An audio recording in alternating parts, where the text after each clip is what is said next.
Bom dia, meus queridos irmãos, saúdos na graça, na paz do nosso Senhor e Salvador Jesus Cristo.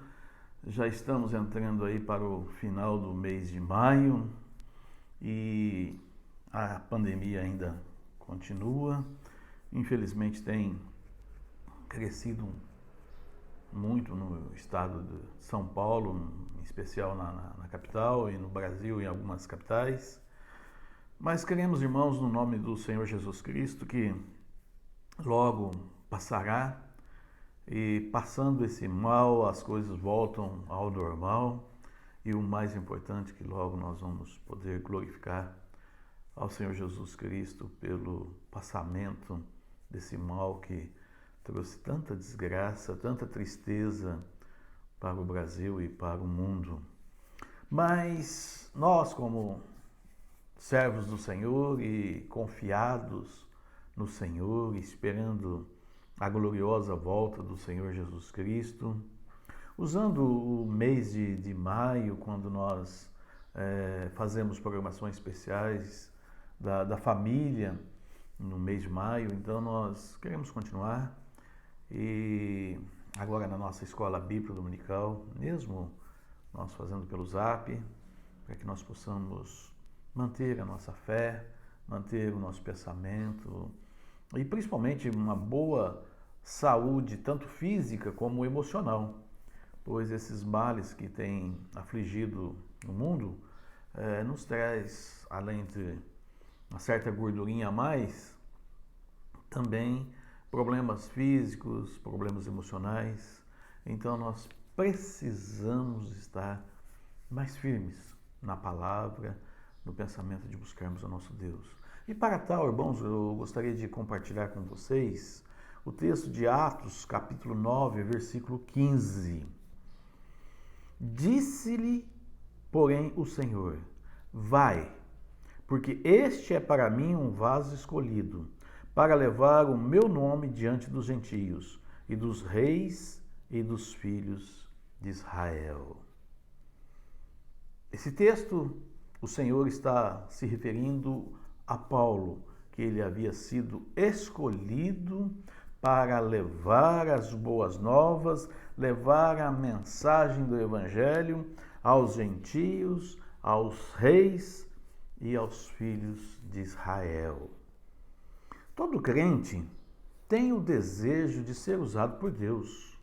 Isso é normal, natural. Todos nós queremos ser usado por Deus. A partir do momento que nós conhecemos, entendemos o plano de salvação, aceitamos a Jesus como Senhor de nossas vidas, nasce, brota no nosso coração esse desejo de sermos úteis à causa de Deus. Mas, meus queridos irmãos, primeiramente devemos entender que foi o Senhor Jesus quem nos escolheu e que nós somos seus servos. Portanto, sujeitos à vontade do Mestre. E será Ele quem nos vai nos orientar, e será Ele quem vai nos mostrar que nós, como servos, devemos entender a sua perfeita vontade. No verso 15 aqui que nós lemos, Jesus disse que Paulo é um vaso escolhido para levar a mensagem aos gentios, aos reis e aos filhos de Israel. Portanto, entendemos já que a nossa função é de levar também a mensagem do Evangelho. É de falar do amor e da graça de Jesus Cristo. Mas, irmãos, para que nós venhamos a fazer isso, é importante também nós, como crentes, entendermos que somos escolhidos por Deus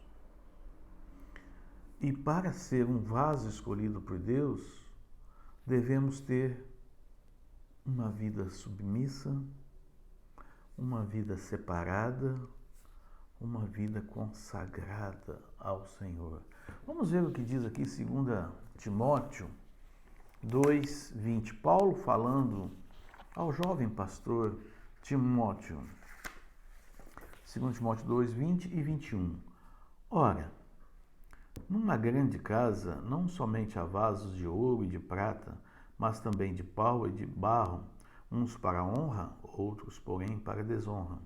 De sorte que se alguém se purificar destas coisas, será vaso para honra, santificado e idôneo para o uso do Senhor e preparado para toda boa obra. Como nós estamos falando aqui de um vaso escolhido por Deus, há as qualificações para que nós, como vaso, possamos realizar esta obra que o Senhor coloca em nossas mãos. Os vasos são úteis nos nossos dias.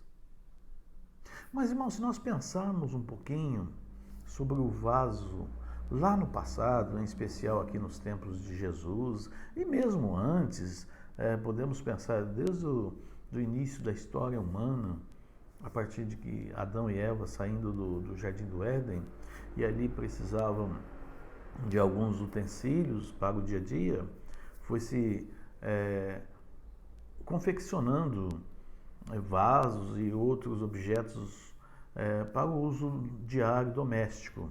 E nos tempos de Jesus, e aqui nós vemos esta alusão ao vaso, fazendo essa figura, usando essa figura de linguagem sobre o vaso era de extrema utilidade.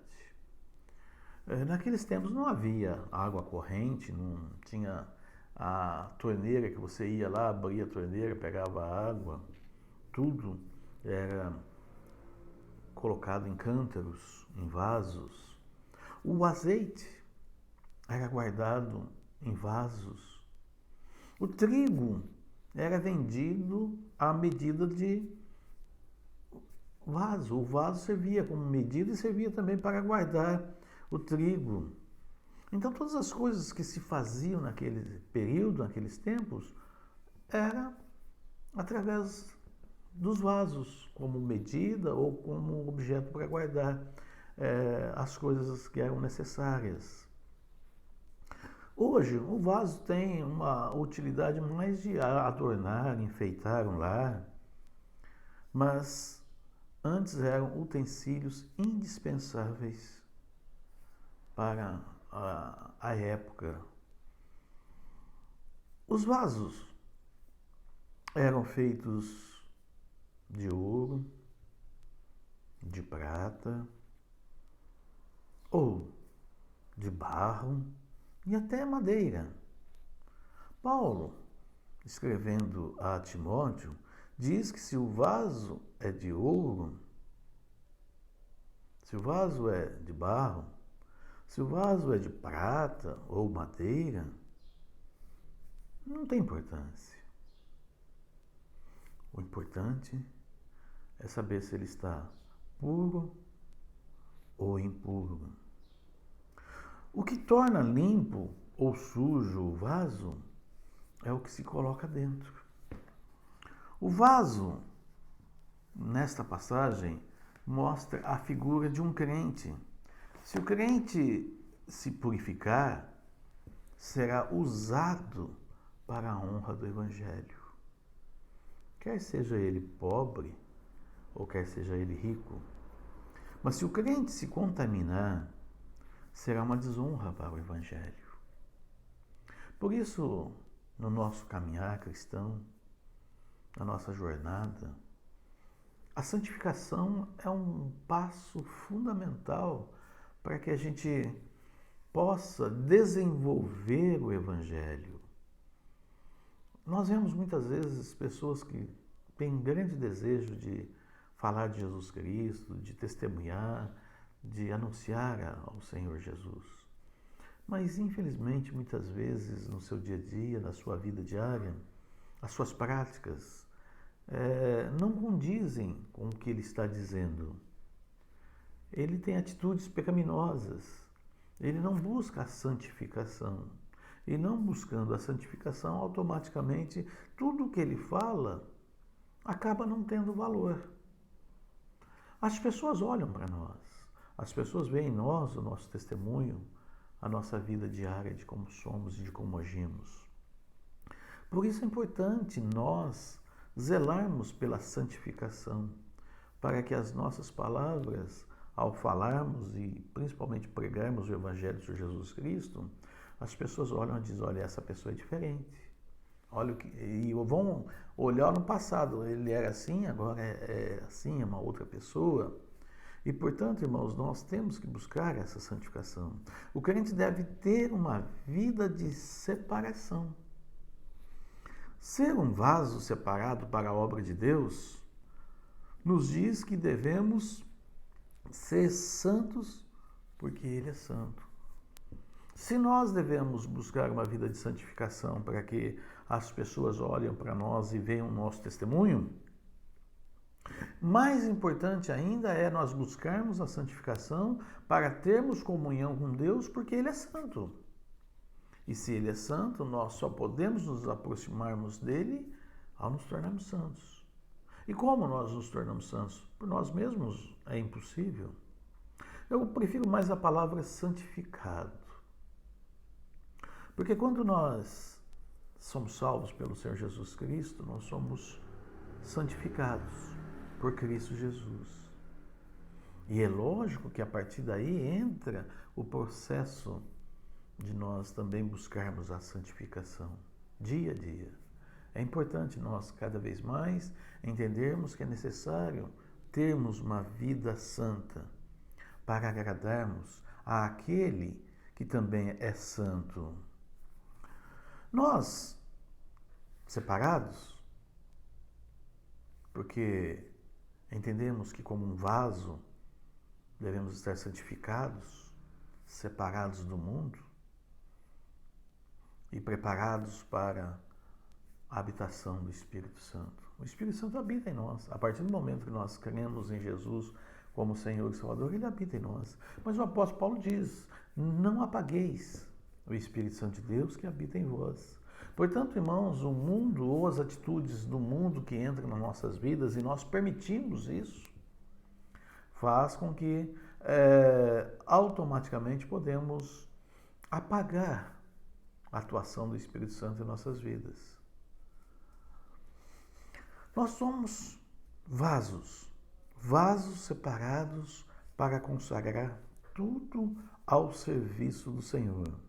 Nossa vida está consagrada no serviço do Senhor. Irmãos, quando nós estamos falando aqui de serviço do Senhor, e automaticamente, além de se anunciar o Evangelho do nosso Senhor e Salvador Jesus Cristo, a nossa vida cristã, ela atinge muitos pontos. Podemos também sermos consagrados para ser usados por Deus em várias áreas. A área do louvor, quem diz que a área do louvor não é uma área de evangelização? Claro que é.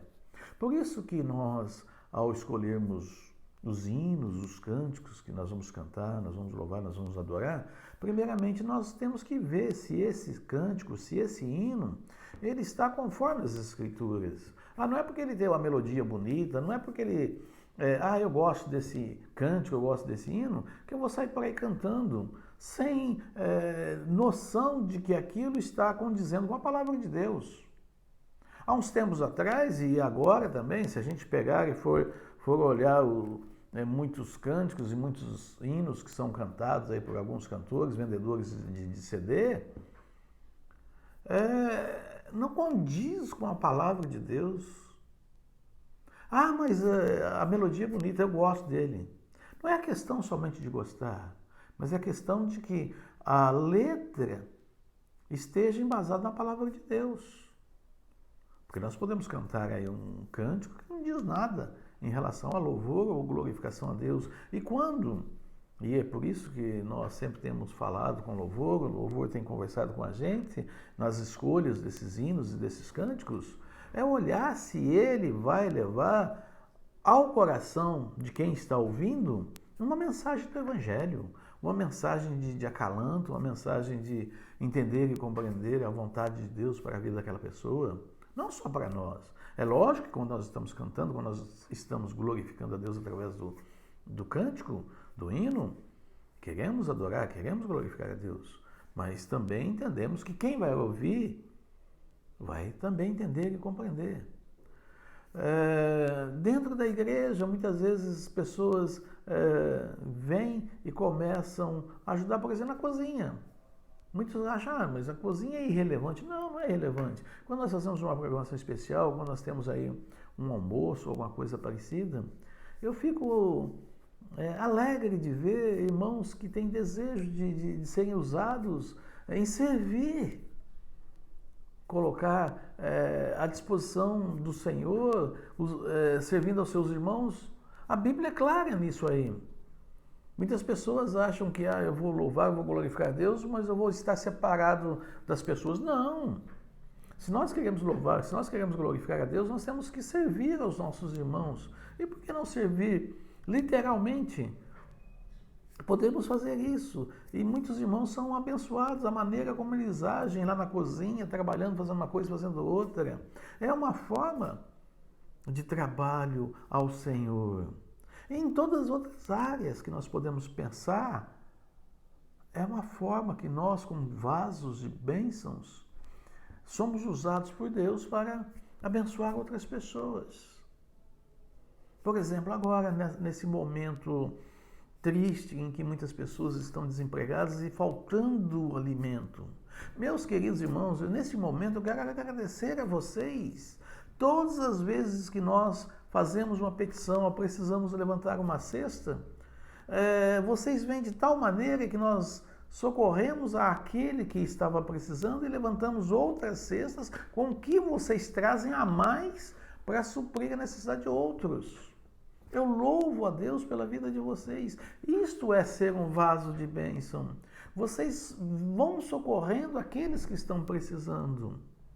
E provavelmente, meus queridos irmãos, ainda vamos continuar precisando da ajuda de vocês. E eu oro a Deus para que Deus supra as suas necessidades e dê a mais do que vocês precisam para que vocês possam também suprir a necessidade de outras pessoas. E são vasos de bênçãos.